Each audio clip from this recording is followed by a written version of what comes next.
Welcome to This Explainer. I'm really glad you've joined me today. We're going to explore a moment of, well, truly timeless wisdom from the very first chapter of the Bhagavad Gita. And this isn't just some ancient text. It's actually a mirror reflecting our own deepest struggles. We're going to look at a singular, defining moment of profound hesitation, a moment that might feel surprisingly familiar to you. So take a breath, get comfortable, and let's dive into this fascinating journey together. Section 1. The Chariot of Despair.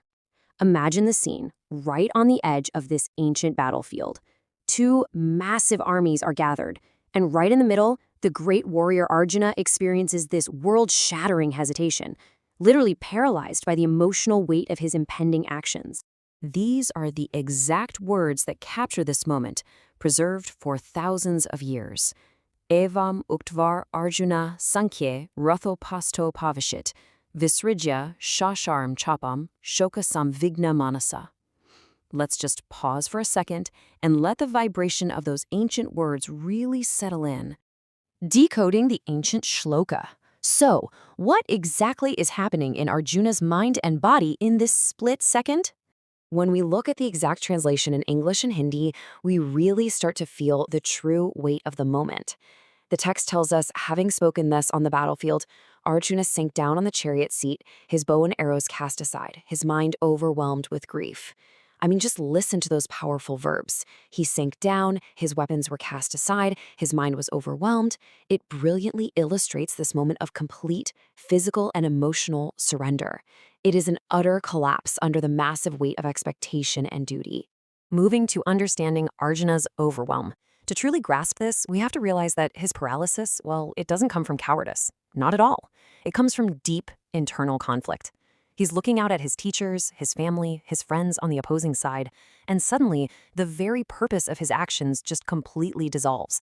Now, the text actually gives us a very specific word for this profound state, and that word is Vishada. Vishada is defined as a state of deep despair, grief, or dilemma, and it's the core emotion that anchors this entire first chapter. It's not just your everyday sadness, it's a full-blown existential crisis. You know that heavy, sinking feeling when you realize that every single choice in front of you seems wrong, and you simply cannot find a way to move forward? That's Vishada.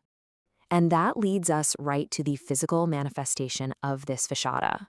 Arjuna dropped his bow. So the absolutely crucial point here is this physical action. A warrior dropping his weapon right in the middle of a battlefield, that is the ultimate symbol of giving up.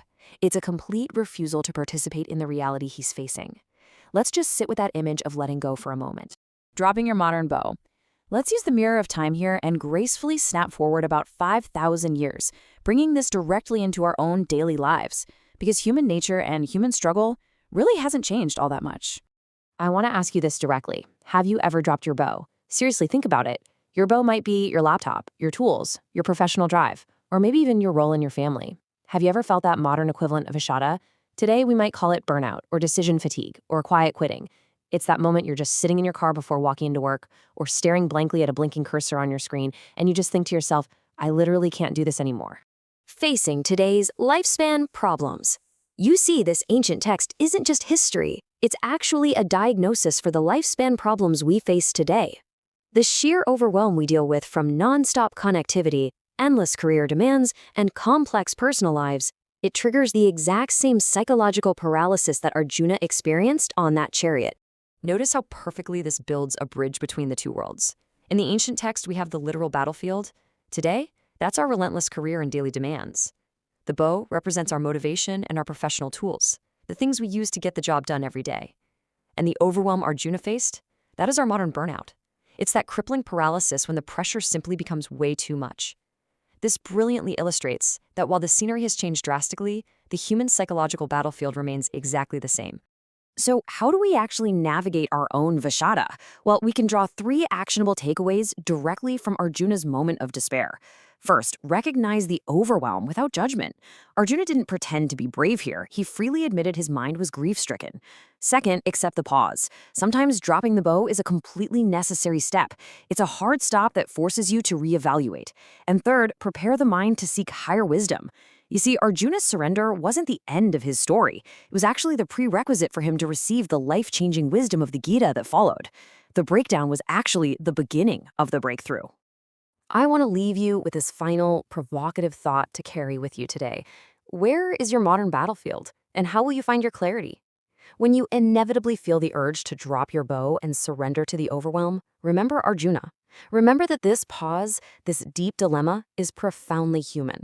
It might just be the exact moment you need to stop, seek a higher perspective, and eventually pick up your bow again with an entirely new sense of purpose. Thank you so much for joining me on this explainer today, and I really hope this ancient wisdom brings some clarity to your modern life.